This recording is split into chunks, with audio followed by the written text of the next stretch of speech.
Hello दोस्तों, कैसे हो आप सभी। उम्मीद करता हूँ आप सभी बहुत ही अच्छे होंगे। तो आज का ये वीडियो आप सभी के लिए बहुत ही ज़्यादा इंपॉर्टेंट है और ख़ासकर मैं कहना चाहूँगा जितने भी क्लास 11th के स्टूडेंट हैं वो सभी इस टॉपिक को बिल्कुल तैयार करेंगे।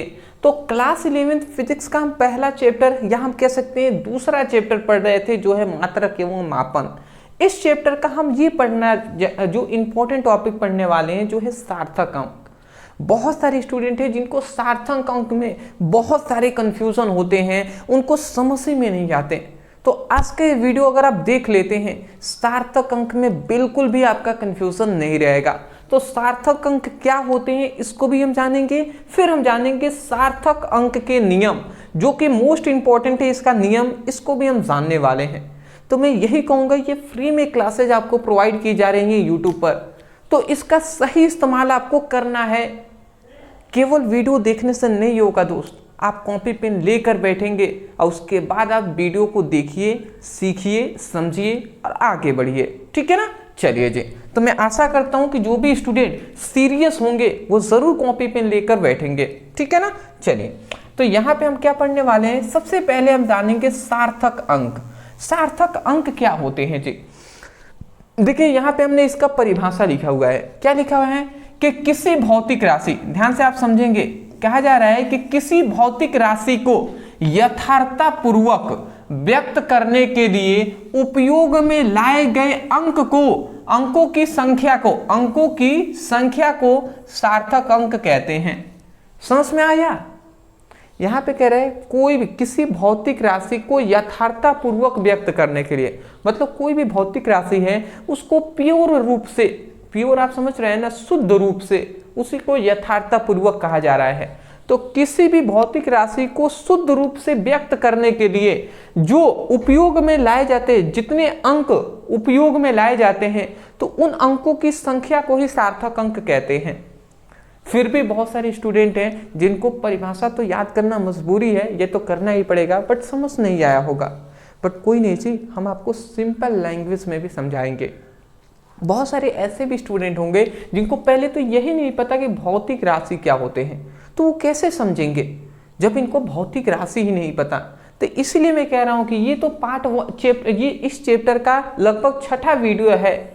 इससे पहले के 5 वीडियो अगर आपने 5 लेक्चर नहीं देखे हैं तो इसको जरूर आप देखिएगा। फिलहाल आप नहीं देखे हैं फिर भी आपको समझाएंगे हम। अब 5 लेक्चर देखने के लिए डिस्क्रिप्शन बॉक्स में फिजिक्स के नाम से एक लिंक मिलेगा, उस पर इस वीडियो को देखने के पश्चात जरूर क्लिक करके सीक्वेंस वाइज पढ़ाई कीजिएगा। देखिए भौतिक राशि का परिभाषा हम यहाँ पे नहीं बताएंगे, ठीक है, बट भौतिक राशि क्या है जी। तो भौतिक राशि का मतलब मान लेते हैं ये पेन है, तो इसकी लंबाई कितनी है, तो वो लंबाई जो अगर हम माप रहे हैं तो वो लंबाई ही क्या है, भौतिक राशि है। इसकी चौड़ाई कितनी है, इसकी ऊंचाई कितनी है, इसकी मोटाई कितनी है, कोई ये कितने ग्राम का है, तो जो ग्राम आ रहा है, मोटाई आ रही है, चौड़ाई आ रहा है, आयतन आ रहा है, ये सभी क्या है, भौतिक राशि ही है। समझ रहे हैं ना। तो किसी भी कह रहा है कि किसी भौतिक राशि को यथार्थतापूर्वक व्यक्त करने के लिए, हम मान लेते हैं सपोज डेट ये एक पेन है, ये एक पेन है हमारे पास। सपोज डेट ऐसा हमने मान लिया कि ये हमारे पास एक क्या है, एक हमारे पास ये पेन है, ठीक है ना। अब ये जो हमारे पास पेन है, ये हमारे पास पेन है, तो ये इसकी हमें पता करना है कि इसकी लंबाई कितनी है। तो लंबाई हमें पता चल गया कि 25 सेंटीमीटर है। ऐसे ही हमने कह दिया कि 25 सेंटीमीटर इस पेन की लंबाई है। तो यही कह रहा है कि किसी भौतिक राशि को यथार्थतापूर्वक व्यक्त करने के लिए, अब यहाँ पे 25 सेंटीमीटर जो हमने लिखा ना, ये यथार्थतापूर्वक हमने व्यक्त किया है। तो यथार्थतापूर्वक व्यक्त करने के लिए उपयोग में लाए गए अंकों की संख्या, अब उपयोग में कितने अंक हम लाए हैं, तो अंक हम दो लाए हैं, एक 2 है, एक 5 है, यही 2 अंक है ना। तो उपयोग में लाए गए अंकों की संख्या 2 और 5 अंक हम उपयोग में लाए हैं। तो एक अंक ये है, एक अंक ये है, मतलब 2 अंकों का हमने यहाँ पे उपयोग किया है। तो वही कह रहा है कि उपयोग में लाए गए अंकों की जो संख्या होती है वही संख्या सार्थक अंक कहलाते हैं। तो ये जो 2 होंगे ना, ये 2 सार्थक अंक होंगे। समझ रहे हैं। तो यही है जी। मान लेते हैं कोई एक मान लेते हैं ये बड़ा बड़ा आलू है जी, ठीक है ना। अब ये आलू कितना है, तो ये आलू है मान लेते हैं कि 250 ग्राम है, 250 ग्राम है। तो अब यहाँ पे 250 ग्राम है ना, ठीक है 250 ग्राम है, तो इसमें कह दिया गया सार्थक अंक कितने होंगे। तो हमने क्या किया है, ये एक भौतिक राशि को हमने यथार्थतापूर्वक व्यक्त किया है। तो इसमें उपयोग में लाए गए अंक कितने हैं, तो एक 2 है, एक 5 है, एक 3 है, तो इनकी संख्या टोटल 3 होगी ना, तो इसकी सार्थक अंक कितने होंगे, 3 होंगे। तो यही कहा जा रहा है कि कोई भी भौतिक राशि है तो किसी भौतिक राशि को यथार्थतापूर्वक व्यक्त करने में उपयोग में लाए गए संख्या, मतलब उपयोग में लाए गए अंकों की जो संख्या होती है उसी को सार्थक अंक कहते हैं। तो मैं आशा करता हूं कि अब आपको थोड़ा तो समझ में आ ही गया होगा। बहुत ही सिंपल करके हमने समझाने का प्रयास किया है। चलिए जी, तो अब हम जानेंगे, अब हम दूसरी बात जानेंगे, सार्थक अंक भी 2 प्रकार के, ऐसे हम कह सकते हैं नॉर्मली 2 भागों में बांटा गया है, एक निश्चित अंक और एक होता है अनिश्चित अंक। अब निश्चित अंक कौन है होंगे जी, तो सामान्यतः मापन से प्राप्त सार्थक अंकों में, मापन से प्राप्त सार्थक अंकों में, मतलब जब हम माप रहे हैं, जैसे ये पेन है इसको माप रहे हैं, तो मापने में हमें क्या मिला, 25 सेंटीमीटर मिला। तो वही कहा जा रहा है सामान्यतः मापन मतलब माप से प्राप्त जो सार्थक अंक होंगे, सार्थक अंकों में अंतिम अंक जो होगा वो क्या होगा, अनिश्चित होगा, और जो शेष अंक होंगे वो निश्चित होंगे। मतलब सिंपल सी बात है कि यहाँ पे कह रहा है कि मापन से प्राप्त जो सार्थक अंक होंगे, मापन अगर हमने मापा है तो 25 सेंटीमीटर आया, 25 सेंटीमीटर आया, ठीक है ना, तो इसको हमने मापा है तो 25 सेंटीमीटर आया। तो हमसे ये कहा जा रहा है, मान लेते हैं 25 सेंटीमीटर नहीं, जैसे मान लेते हैं ये 25 सेंटीमीटर भी ले सकते हैं, बट आगे हम आपको अच्छे से समझाने के लिए इसका उपयोग करें। मान लेते हैं ये आलू है, इस आलू मान लेते हैं कि 100 मतलब 255 ग्राम है, 255 ग्राम आलू है। तो हमने क्या किया है, जब हमने इसको मापा है तो 255 ग्राम हो गया है। तो इसके कह रहा है कि प्राप्त जो सार्थक अंक है, अब इसमें सार्थक अंक होंगे तो सार्थक अंकों की संख्या कितनी है, यहाँ पे देखेंगे तो 3 है, 1 2 3, तो 3 यहाँ पे सार्थक अंक होंगे। सार्थक अंकों की संख्या, सार्थक अंक कितने होंगे, सार्थक अंक यहाँ पे 3 है। तो क्या ये जा रहा है कि इसके अंतिम, देखिए सार्थक अंकों में, सार्थक अंक ये 3 है, तो इसमें सार्थक अंकों में जो अंतिम अंक होगा, यहाँ पे अंतिम अंक यही नहीं है जी, अंतिम वाला अंक तो यही है, मैं जहां तक देख पा रहा हूं अंतिम अंक यही है। तो अंतिम अंक को हम क्या कहते हैं, अनिश्चित कहते हैं, मतलब अनिश्चित अंक कहते हैं, अनिश्चित अंक कहते हैं, ठीक है ना। और शेष वाली जो अंक हैं, ये जो बचा जो शेष दिख रहे हैं ना, शेष अंक को निश्चित अंक कहते हैं, और शेष वाला जो अंक है इसको हम क्या कहते हैं, निश्चित अंक कहते हैं, निश्चित अंक कहते हैं। ये आप याद रखेंगे।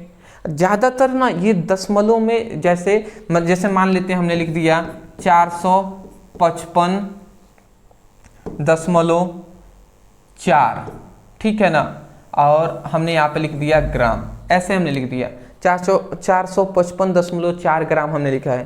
तो यहाँ पे अगर पूछ दे कि निश्चित अंक कौन होंगे, तो यहाँ पे हम कह देंगे अनिश्चित अंक कौन है जी, तो अनिश्चित अंक 4 हो जाएगा, ठीक है ना, क्योंकि मापन से प्राप्त जो सार्थक अंक है उसमें से जो अंतिम अंक होता है वो अनिश्चित होता है। तो यहाँ पे अनिश्चित कौन होगा, तो अनिश्चित जो अंक है, अनिश्चित, ये हमारा 4 हो जाएगा, और निश्चित अंक ये हो जाएंगे, ये टोटल इसके आगे वाले शेष जो बचे हुए हैं ये हमारे निश्चित अंक हो जाएंगे, निश्चित अंक हो जाएंगे। तो मैं आशा करता हूं कि आपको निश्चित और अनिश्चित समझ में आ गए होंगे, ठीक है ना। इतना अगर आप समझ गए हैं तो चलिए दोस्त, बहुत ही अच्छी बात है। इतना समझ गए ना, शेष इसका जो नियम है वो भी अब आपको समझ में आ जाएगा। चलिए जी, बट नियम के लिए फोकस आपको करना पड़ेगा, बिना फोकस के साथ समझेंगे ना समझ में नहीं आएगा दोस्त। इसलिए मैं चाहता हूं कि अगर आप फोकस के साथ अगर पढ़ ही रहे हैं ना, तो पूरी तरीके से कंसंट्रेट होकर फोकस के साथ पढ़िए। देखिए, सार्थक अंक के नियम से ही हम सार्थक अंक ज्ञात करते हैं, क्योंकि आपसे पूछ लिया जाता है कि बताइए 3500 यहाँ पे लिखा गया है, तो इसमें सार्थक अंकों की संख्या कितनी है, ठीक है ना। तो अब आप बहुत सारे स्टूडेंट कहेंगे कि 4 है, ठीक है ना, बट नहीं जी, 4 नहीं है यहाँ पे सार्थक अंकों की संख्या। अब क्यों नहीं है, ये सब हम नियम से ही समझेंगे, ठीक है ना। क्यों नहीं है ये नियम से समझेंगे। तो देखिए सबसे पहले कह रहा है सभी अशून्य अंक सार्थक अंक होते हैं। पहला नियम हमारा यही है कि जितने भी अशून्य अंक है वो सार्थक अंक होते हैं। जैसे कि अशून्य अंक में कौन कौन आ जाएंगे, जैसे एग्जाम्पल जैसे कि 55, ठीक है। जो भी ये अशून्य है ना, शून्य के अलावा जो भी अंक होंगे वो अशून्य ही है। तो ये 55 क्या है, अशून्य अंक है कि नहीं है, तो ये सार्थक अंक हो जाएंगे, ठीक है ना। अब इसमें पूछ लिया जाए सार्थक अंकों की संख्या कितनी है, तो आप क्या कहेंगे, 2 है, कहेंगे ना 2 है जी। अगर मान लेते हैं 554 यहाँ पे लिख दिया गया है, तो इसमें सार्थक अंकों की संख्या कितनी है, सभी अशून्य हैं, तो इसलिए सार्थक अंकों की संख्या 1 2 3 है, तो 3 हो जाएंगे। बट यहाँ पे अगर यही लिख दिया गया कि 3400 ऐसे लिख दिया गया, इसमें आपसे पूछ लिया गया कि क्या है, सार्थक अंकों की संख्या कितनी है, तो आप क्या कहेंगे। अब यहाँ पे कह रहा है ना कि सभी अशून्य अंक सार्थक अंक होते हैं। तो देखिए अशून्य अंक तो ये 3 अशून्य है, 4 अशून्य है, ये तो सभी शून्य अंक है ना, तो इसको हम छोड़ देंगे, तो बचा क्या, 2 ही यहाँ पे अशून्य अंक है, तो इसका हम सार्थक अंकों की संख्या कितनी कहेंगे, 2 कहेंगे। इसमें क्या कहेंगे जी, 2 कहेंगे। इसमें सार्थक अंकों की संख्या 2 हो जाएगी। ऐसे ही आपसे कह दिया गया कि 370 में सार्थक अंकों की संख्या कितनी होगी, तो आप क्या कहेंगे, फिर भी 2 कहेंगे, क्योंकि यहाँ पे 2 अशून्य अंक है और 1 तो शून्य अंक है, तो शून्य अंक सार्थक अंक नहीं होंगे, तो इसीलिए जी, ठीक है। चलिए ये पहला भी नियम हुआ। अभी इसमें बहुत सारे कंफ्यूजन भी आपको आएंगे, ठीक है। एग्जाम्पल पहले इतना समझ के चलिए। दूसरा हमारा फिर से ये कह रहा है कि सभी शून्य जो दो अशून्य अंकों के बीच में होते हैं, सभी शून्य जो 2 अशून्य अंकों के बीच में होते हैं वो भी सार्थक अंक होते हैं। जैसे कि मैं एग्जांपल से आपको बताऊं, तो जैसे एग्जांपल जैसे कि 405 ये हमने लिख दिया। तो देखिए यहाँ पे कह रहा है कि सभी शून्य, देखिए ये शून्य है ना, तो जो शून्य है वो 2 अशून्य अंकों के बीच में आ गए। देखिए ये भी अशून्य अंक है, ये 5 भी अशून्य अंक, तो 2 अशून्य अंकों के बीच में यदि शून्य आ गया तो ये सभी सार्थक अंक कहलाएंगे, तो वो भी सार्थक अंक कहलाएगा। तो इसमें अगर सार्थक अंकों की संख्या कोई पूछ दे तो आप क्या बताएंगे जी, इसमें सार्थक अंकों की संख्या आप बताएंगे कि भैया 3 है। कितने हैं, 3 है। जैसे कि मान लेते हैं 7004 यहाँ पे लिख दिया गया, तो देखिए अशून्य अंकों के बीच में ये शून्य अंक आए हैं, तो इसलिए इसमें अगर कोई आपसे पूछ दे कि सार्थक अंकों की संख्या, तो क्या कहेंगे, 4 कहेंगे। समझ रहे हैं। यहीं पे अगर ऐसे लिख दिया जाए कि 7050 ऐसे लिख दिया गया, तो इसमें अगर आपसे पूछा जाए कि सार्थक अंकों की संख्या कितनी है, तो आप क्या बताएंगे कि देखिए सबसे पहली बात कि यहाँ पे 7 एक सार्थक अंक हो ही गया, ठीक है ना, 7 सार्थक अंक है, अशून्य अंक है, तो ठीक है। अब देखिए ये जो 2 शून्य आए हैं ये सार्थक अंक नहीं है, बट देखेंगे इसके बाद एक और हमारे पास शून्य अंक आ गया है, ठीक है ना। इसके बाद एक और हमारे पास अशून्य अंक आया है कि नहीं, 50, तो यहाँ पे देखेंगे तो 2 अशून्य अंक 7 और 5 के बीच में ये शून्य अंक है, इसलिए ये भी सार्थक अंक होंगे, ये भी होंगे, ये भी होंगे, ये भी होंगे, तो सार्थक अंक ये 4 हो गए। अब अंत में 0 आ रहा है, अंत में 0 है तो उसको सार्थक अंक नहीं लेते हैं, तो इसमें सार्थक अंकों की संख्या 4 हो जाएगा। कंफ्यूजन दूर हुआ आपका, हुआ ना। देखिए कहा गया था ना, ये पहले नियम ही बताया गया कि अशून्य अंक सार्थक अंक होते हैं, तो यहाँ पे शून्य अशून्य अंक थोड़ी ना है, ठीक है। कंडीशन केवल यही है, तभी हम सार्थक अंक शून्य को लेंगे जब 2 अंक अशून्य अंकों के बीच में वो होगा। अब वही अगर देखिए 7050 था, ठीक है, सॉरी 70050 था, अब इसके आगे केवल हम 1 यहाँ पे लिख देते ना, तो अब देखिए 2 अशून्य अंकों के बीच में ये 2 शून्य अंक आए हैं तो सार्थक अंक होंगे। अब फिर से 5 और 1 के बीच में ये शून्य अंक आ गया है, तो 2 अशून्य अंकों के बीच में फिर से शून्य संख्या आ गया, अशून्य अंक आ गया, इसका मतलब 3 और 3 6, यहाँ पे सार्थक अंकों की संख्या 6 हो जाएगा। समझ रहे हैं, तो ये रूल कह रहा है जी, आशा करता हूँ समझ गए होंगे। तीसरा हमारा रूल कह रहा है कि सभी शून्य जो दशमलव की दाईं ओर तथा अशून्य के बाईं ओर हो वो क्या होते हैं, सार्थक अंक नहीं होते हैं, ठीक है ना। ये आप याद रखेंगे कि सभी अशून्य ठीक है ना। सभी शून्य जो दशमलव के दाईं ओर हों या अशून्य अंकों के बाईं ओर हों, वो हमारी क्या होती हैं, सार्थक अंक होती हैं। अब दाईं बाईं कौन सी है, तो इधर जो होंगे, इधर इस दिशा में वो सभी दाईं होती हैं, इस दिशा में होती हैं वो बाईं होती हैं। ये भी बहुत सारे स्टूडेंटों को नहीं पता होगा, इसलिए हम बता दे रहे हैं। जैसे कि एग्जाम्पल अगर दे दें तो 0.0045 ऐसे हमने लिख दिया।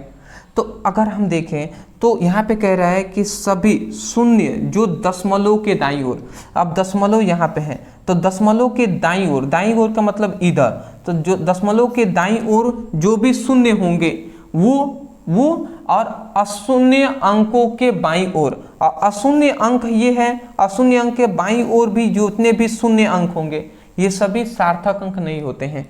तो इसका मतलब ये टोटल इसमें सार्थक अंक कितने होंगे, केवल 2 ही होंगे, क्योंकि ये सभी क्या हैं, ये सभी सार्थक अंक नहीं होंगे। क्योंकि दशमलव के दाईं ओर जितने भी शून्य अंक हों और दशमलव के और अशून्य अंकों के बाईं ओर जो भी शून्य होंगे वो सभी सार्थक अंक नहीं होंगे। जैसे कि एक एग्जाम्पल हमने दिया है, जैसे एक और हम एग्जाम्पल देते रहे हैं, जैसे कि 0.0450 आ गया। तो यहाँ पे अगर हम कहें तो देखिए कह रहा है ना कि सभी शून्य जो दशमलव के दाईं ओर, सभी शून्य जो दशमलव के दाईं ओर। अब दाईं ओर यहाँ पे 2 शून्य दिखाई दे रहे हैं, ये 2 सार्थक अंक नहीं होंगे। तो पहली तो ये कंप्लीट हो गया, इधर केवल 2 सार्थक अंक हैं। और दशमलव के बाईं ओर देखेंगे तो यहाँ पे लिखा गया है कि अशून्य अंकों की बाईं ओर।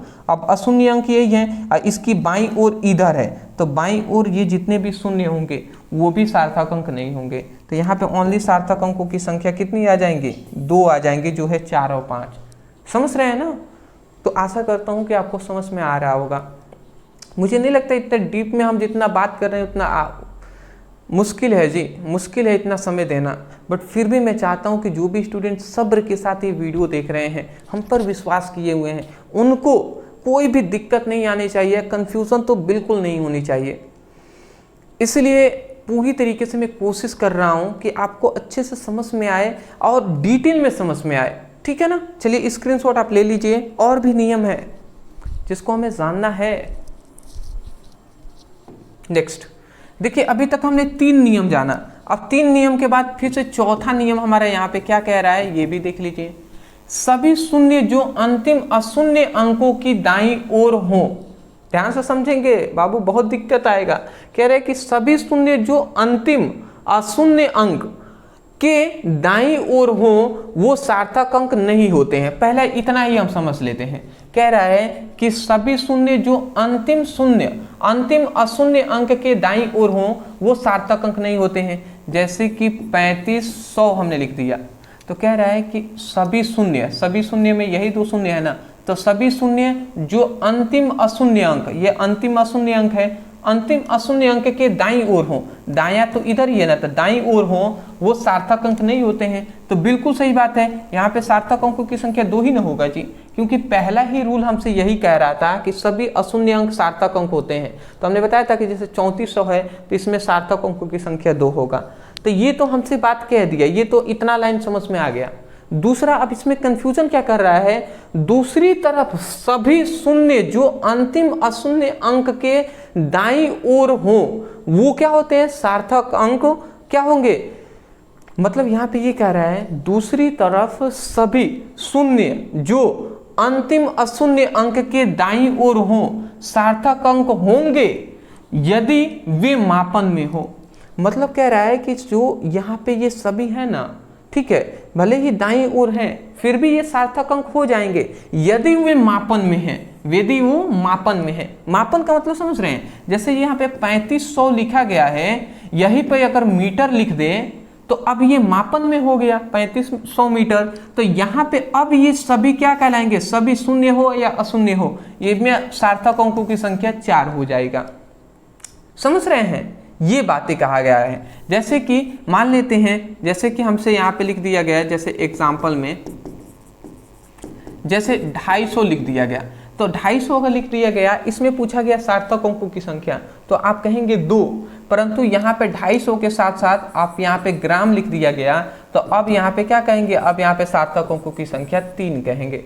तो वही कहा जा रहा है कि दूसरी तरफ सभी शून्य जो अंतिम अशून्य अंक के दाईं ओर होती हैं, ठीक है, वो सार्थक अंक होंगे तब यदि वे मापन में हो, मतलब यदि वो मापन में हो, मतलब ग्राम, मीटर या उसका मात्रा कुछ ना कुछ हो, तभी जाकर वो होंगे जी। आशा करता हूँ समझ गए होंगे, ठीक है ना। अगला हमारा आता है कि यहाँ पे 6 नंबर कि 10 के घात को सार्थक अंक में शामिल नहीं करते हैं, मतलब 10 के जो घात होते हैं उसको सार्थक अंक में शामिल नहीं करते हैं। इसका मतलब समझे, जैसे कि हम लिख देते हैं, यहाँ पे एग्जाम्पल से बता रहा हूँ, जैसे हम लिख देते हैं, क्या लिख देते हैं कि 8 गुणे 10 के पावर 10 या 10 के पावर 15, ऐसे हम लिख देते हैं, बिल्कुल लिख देते हैं ना। तो यहाँ पे अगर सार्थक अंकों की संख्या कोई पूछ दे तो यहाँ पे सार्थक अंकों की संख्या ओनली 1 होगा। क्यों? क्योंकि कह रहा है कि 10 के घात को, मतलब 10 के ये जो घात हैं इसको सार्थक अंकों में शामिल नहीं करते, तो इसको अगर छोड़ ही दे तो बचा ओनली 8 ही ना, तो यही हमारा हो जाएगा। जैसे कि मान लेते हैं 752 इंटू 10 टू द पावर 7। अब इसमें सार्थक अंक कोई पूछ दे तो क्या बताएंगे, इसको तो हम लेंगे नहीं, तो यहाँ पे सार्थक अंकों की संख्या 1 2 3, तो यहाँ पे सार्थक अंकों की संख्या 3 हो जाएगा। समझ के होंगे आप, आशा करता हूँ। अगला हमारा आता है मात्रक बदल जाने से सार्थक अंकों की संख्या में कोई प्रभाव नहीं पड़ता है। कह रहा है कि मात्रक बदल जाने में सार्थक अंकों की संख्या में कोई प्रभाव नहीं पड़ता है। जैसे कि आप समझिएगा, जैसे 25, जैसे कि हमने लिख दिया 25 मीटर लिख दिया हमने, ठीक है ना। एक क्वेश्चन है जिसमें हमने 25 मीटर लिख दिया। अब इसमें सार्थक अंकों की संख्या कोई पूछे तो आप स्पष्ट रूप से कहेंगे 2 होगा। अब इस 25 मीटर को हम क्या कर देते हैं, सेंटीमीटर में चेंज करेंगे तो 2500 लिख देंगे, 2500 मीटर, ठीक है ना। तो 2500 सेंटीमीटर हम लिख देंगे ना। तो अब इसमें सार्थक अंकों की संख्या कोई पूछ दे तो अब आप कहेंगे कि सर आप इसमें क्या कहेंगे, तब भी सार्थक अंकों की संख्या 2 ही होगा। समझ रहे हैं, इसमें बहुत कंफ्यूजन होता है दोस्त। लड़के ये सोचते हैं कि सर आपने ये रूल में बताया है कि ग्राम आ गया, कोई भी मात्रक आ गया तो भले ही वो 0 होगा उसको भी सार्थक अंक मिलेंगे। अभी आप फिर से कह रहे हैं कि सार्थक अंकों की संख्या 2 ही होगा, हम इस 0 को नहीं लेंगे। तो इसलिए ऐसे अगर कोई क्वेश्चन है उसमें एक ही क्वेश्चन को 2 बार चेंज किया है, पहले मीटर में दे दिया फिर सेंटीमीटर में, तो तब जाकर नहीं लेंगे। ऐसे अलग कोई भी सेंटीमीटर में ही ओनली दे दिया है तो हम वहाँ पे 4 ही लेंगे। बात समझ रहे हैं ना। जैसे कि यहाँ पे मान लेते हैं ये है हमारा, तो इस तरीके से हम इसको कर सकते हैं। जैसे कि मान लेते हैं 55 किलो है, यहाँ पे 55 किलो हमने यहाँ पे ले लिया है, तो इसमें सार्थक अंकों की संख्या 2 होगा। अब 55 किलो को हम क्या कर देते हैं, इसको ग्राम में चेंज कर देंगे तो 55,000 ग्राम हो जाएगा, तो इसमें भी सार्थक अंकों की संख्या 2 ही होगा। तो यही कहा जा रहा है कि मात्रक बदल जाने से, मात्रक देखिए बदल रहा है ना, केजी है इसका ग्राम है, तो मात्रक बदल जाने से सार्थक अंकों की संख्या में कोई प्रभाव नहीं पड़ता है, जो रहेगा वही रहेगा। तो ये बातें कही गई जी। तो मैं आशा करता हूँ कि आपको आसानी से समझ में आ गए होंगे। अदरवाइज मैं यही कहूँगा कि आज के लिए हम इतना ही वीडियो रहने देते हैं। एक टॉपिक था जो इम्पोर्टेंट, जो कि हमने इस वीडियो में करा दिया है आपको। तो इसी तरीके से मैं कहूँगा मन लगाकर आप पढ़ाई करें और पूरी तरीके से जी जान लगा दें दोस्त। जितना आप मतलब आपसे हो सकता है उतना आप मेहनत करें, क्योंकि बिना मेहनत का कुछ भी नहीं मिलने वाला। तो नॉलेज आपको कैसे मिल पाएगा। तो इसलिए मैं कहूँगा ना, पढ़ाई कीजिए। पढ़ाई करने के लिए डिस्क्रिप्शन बॉक्स में फिजिक्स का लिंक है। क्लास 11 की स्टूडेंट है, ज़रूर उस पर क्लिक करके अपनी पढ़ाई कीजिए। हाँ, एक आवश्यक बात बता दूं कि सबसे इम्पॉर्टेंट बात, चैनल पे नए होंगे ना, सब्सक्राइब कर देंगे। अगर समझ में आया है तो, नहीं आया तो कोई दिक्कत नहीं है दोस्त, कोई दिक्कत नहीं है, बट समझ में आया है तो मैं चाहूँगा कि आप सभी हमारा सपोर्ट करें। Thank you so much for watching this video. Thank you.